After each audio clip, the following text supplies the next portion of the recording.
CEO terkejut menemukan tanda lahir berbentuk kupu-kupu di punggung wanita. Sangat mirip dengan wanita malam itu 10 tahun lalu. Oleh karena itu, dia mulai mencurigai bahwa gadis kecil itu mungkin anaknya sendiri. Maka dia diam-diam mengambil rambut gadis kecil itu, dan meminta asistennya untuk segera mengirimkannya untuk tes garis ayah. Karena 10 tahun yang lalu wanita itu diracuni oleh saingannya. Kejadian itu terjadi saat CEO sedang mabuk. Setelah bangun, wanita itu buru-buru melarikan diri dan tanpa sengaja meninggalkan sebuah kalung. Sampai pada hari itu ketika CEO melihat tanda lahir kupu-kupu di tubuh wanita itu, dia mulai menduga bahwa gadis kecil itu mungkin adalah hasil dari malam itu. Fakta memang sesuai dengan dugaan CEO. Hasil tes garis ayah menunjukkan bahwa gadis kecil itu memang anaknya. Hasil tes DNA menunjukkan bahwa gadis kecil itu memang anaknya. Setelah mengetahui bahwa wanita itu seorang desainer, dia berencana untuk merekrutnya untuk bekerja di perusahaannya. Dengan begitu, dia akan memiliki lebih banyak kesempatan untuk mendekati anak-anaknya. Namun CEO sama sekali tidak pernah menyangka bahwa wanita itu melahirkan 5 bayi sekaligus. Kelima saudara kembar ini mewarisi semua kelebihannya dan semuanya cerdas dan pintar. Hari itu, gadis kecil diam-diam pergi ke kantor CEO untuk bermain dengan ayahnya. Mengetahui bahwa CEO sedang rapat, dia langsung menelepon kakaknya. Aku adalah 0606, Xiong Ying Xiong. Aku sudah sampai kantor adik. 0606, aku adalah Xiong Ying. Perhatikan baik-baik, apakah kelas itu kelas yang layak. Jangan lupa memberi nilai ya. Kemudian gadis kecil yang nakal bermain sendiri, menunggu kepulangan ayah. Akhirnya tanpa sengaja menyaksikan wanita licik mencampurkan obat ke kopi ayah.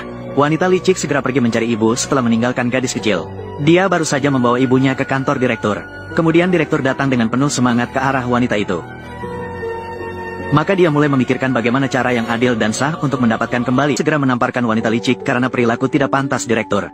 Kemudian dia memarahi anak perempuannya untuk segera membuka pintu. Kalau tidak, malam ini kau tidak perlu pulang. Mendengar ibunya benar-benar bergerak, gadis kecil menunjuk ke pintu. Di sisi lain, direktur dibantu oleh dokter pribadi. Kesadarannya juga mulai jernih. Aku sudah membatalkan telepon. Kau datang sungguh-sungguh. Wanita yang membuat kekacauan di hotel bukan dia. Dan itu lebih cepat. CEO datang ke rumah wanita dengan alasan kunjungan. Namun wanita tidak ingin mengungkapkan keberadaan 4 anak lainnya. Maka dia berbohong bahwa dia lupa kata sandi pintu. Mengatakan pada CEO untuk membuat janji lain waktu. CEO merasa wanita pasti menyembunyikan sesuatu. Maka dia memerintahkan asistennya untuk mencari orang untuk membongkar pintu. Lalu memasang pintu baru yang paling mahal. Bagaimana dengan cara ini? Bagaimana menurutmu? Sebenarnya tidak perlu repot-repot seperti ini. Dan memerintahkan asistennya untuk segera melakukan tes DNA. Mama, ruangan sudah diobrak-abrik. Seperti wanita pada malam 10 tahun yang lalu. Sekali. Langsung mengatakan kepada CEO. Dia tidak kekurangan uang.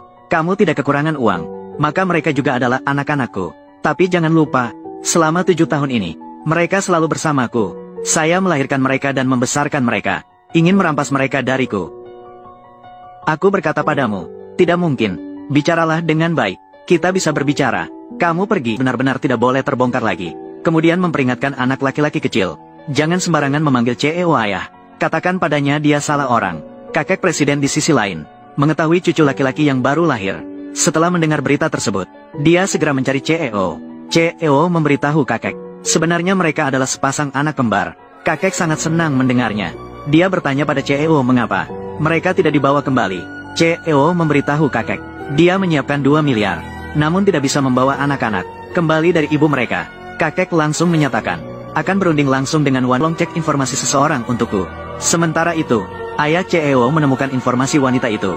Saat dia pergi ke rumah wanita itu, tapi malah bertemu dengan Erbao. Kakek segera membawa Erbao ke rumah sakit. Wanita itu menerima telepon dari rumah sakit, dan segera berlari ke rumah sakit. Tapi malah bertemu CEO yang menuju ke rumah sakit.